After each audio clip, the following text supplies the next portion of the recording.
শেরেবাংলা নগর এবং শেরেবাংলা নগর এবং ফার্মগেট এলাকা থেকে, অর্থাৎ এই এলাকা থেকে মূলত বেশ কিছু আওয়ামী লীগের নেতাকর্মীদেরকে আটক করেছেন।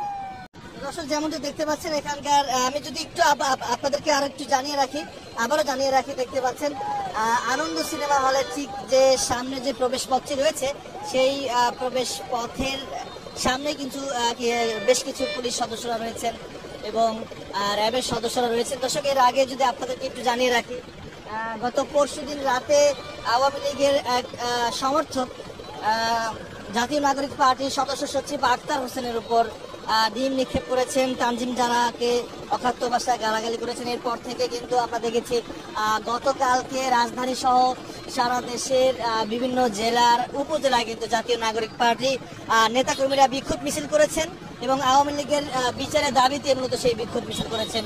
এরপর আমরা দেখেছি গণ অধিকার পরিষদের যে ছাত্র অধিকার পরিষদ, তারা কিন্তু আজকে একটি ডিম নিক্ষেপ যে কর্মসূচি, সেই ডিম নিক্ষেপ কর্মসূচি তারা পালন করেছেন। শেরেবাংলা নগর যে এলাকা রয়েছে এই এলাকায় অভিযান চালিয়ে যতটুকু জানা গেছে অর্ধশত নেতাকর্মীকে আটক করেছেন আইন শৃঙ্খলা বাহিনীর সদস্যরা। তো দর্শক এই মুহূর্তে এখানকার সর্বশেষ পরিস্থিতি যদি একটু আপনাদেরকে জানিয়ে রাখি, পরিস্থিতি একদমই স্বাভাবিক রয়েছে, যান চলাচল কিন্তু একদমই স্বাভাবিক রয়েছে। এখানকার পরিবেশ যদি সবকিছু আপনাদেরকে দেখানোর চেষ্টা করি, এখানে দেখতে পাচ্ছেন সাধারণ মানুষের আসা যাওয়া এবং যান চলাচল কিন্তু একদমই স্বাভাবিক রয়েছে এখানে।